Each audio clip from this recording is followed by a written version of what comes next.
সকাল সকাল মা নাস্তা বানিয়ে আমাকে ঘুম থেকে ডাক দিল যে রুটি ঠান্ডা হয়ে যাবে, তাড়াতাড়ি খেয়ে নিতে।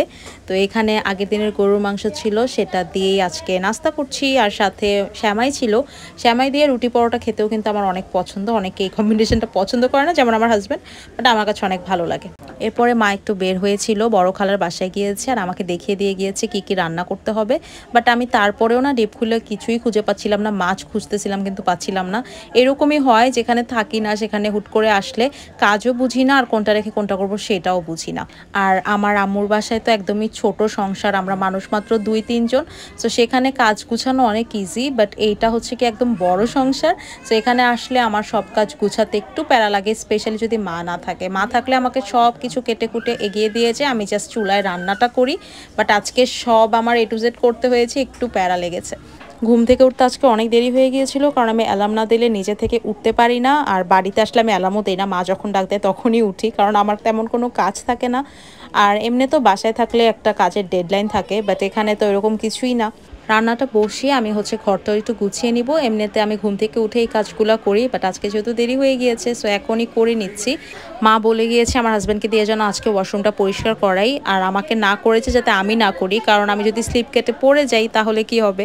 আর মা বাসায় আসলে এরকম সব রিস্কি কাজগুলোই আমাকে করতে না করে, উনিই করে দেয়। যেমন কাটাকুটির কাজও আমাকে করতে দেয় না, কারণ আই থিঙ্ক ছেলের বউরা কি আমানতের মতো, আর এটা সব শাশুড়িরই মেনটেন করা উচিত। সবাই এটা বুঝে না, বাট আমার শাশুড়ি আলহামদুলিল্লাহ এগুলো খুব ভালোই বুঝে আর আমাকে খুবই যত্নে রাখে।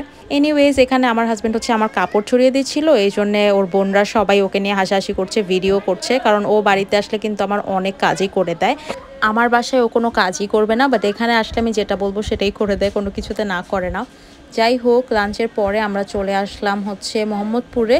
এসেছি আম্মুর জন্য ফোন কিনতে, কারণ আম্মুর ফোনটা কয়েকদিন আগেই ব্যাগ থেকে চুরি হয়ে গিয়েছিল। এরপরে আম্মু বাসার একটা ফোন ইউজ করছিল, বাট ওটাও ডিসপ্লেটা নষ্ট হয়ে গিয়েছে, এই জন্য ভাবলাম আম্মুকে একটা ফোন কিনেই দেই। তো আম্মুর ফোন কিনে আমরা আবার একটু বাইক দিয়ে ঘুরঘুর করতে চলে আসলাম। সন্ধ্যা হওয়ার আগে কিছুক্ষণ ঘুরে এরপরে যাব আমার মামার বাসায়।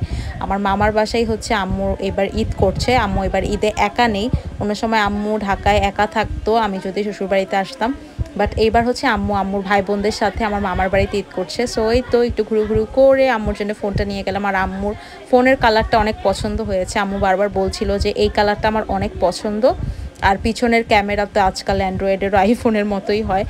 আমার হাজব্যান্ড এখানে আমার ছোট্ট কাজিনের সাথে খেলছে, আর ওর এই পিঠার কড়াইটা দেখে আমার এত হাসি পেয়েছে যে এইগুলা খুবই রেয়ার, মানে এমনি রিয়েল লাইফে অত দেখতে পাওয়া যায় না, কিন্তু খেলনার মধ্যে আবার এই কড়াইটা ঠিকই দিছে। আমার হাজব্যান্ড আমার কাজিনকে সালামি দিল, আর ওর সাথে সাথে ওটা পিছনে লুকিয়ে বলতেছে যে কাউয়া নিয়ে গেছে, কাউয়া নিয়ে গেছে। এটা অনেক হিলারিয়াস ছিল। হাতে বানানো মিষ্টি খেলাম এখানে এসে, তারপরে এই যে সবাই আমাকে দরজায় দাঁড়িয়ে বিদায় দিচ্ছে। এটা আমার ছোট মামার বাসা, আর পাশে কি আমার বড় মামার বাসা, উনি আম্মুর চাচাতো ভাই। আর এই মামি আমার খালা শাশুড়ি, আমার হাজব্যান্ডের আপন খালা হয়। এরপরে আমার ননা হঠাৎ করেই ফোন দিয়ে বলল ওদের বাসায় আসতে বিরিয়ানি খাওয়ার জন্য, কারণ আমার হাজব্যান্ডের কাজিনরা সবাই এই বাসায় এসেছে। তো আমরাও চলে আসলাম। এখানে এসে দেখলাম যে বিরিয়ানির প্রিপারেশন অলরেডি শুরু হয়ে গিয়েছে। আর এই কিউট বাবুটার সাথেও দেখা হলো। আগেরবার যখন এসেছিলাম তখন একদম কোলে ছিল, ছোট ছিল।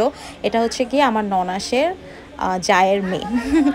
বাই দ্য ওয়ে, আমার ভয়েস ওভারে ব্যাকগ্রাউন্ডে অনেক চিলাচিলি শোনা যাচ্ছে, কারণ আমি লাস্ট 1 উইক ধরে আমার শ্বশুরবাড়িতে আর পাশে চাচার বাসায় আমাদের সব কাজিনরা এসেছে। তো এই জন্যই অনেক আমেজ এখন বাসায়। ভয়েস ওভারে যদি একটু চিল্লাচিলি থাকে ইগনোর করো।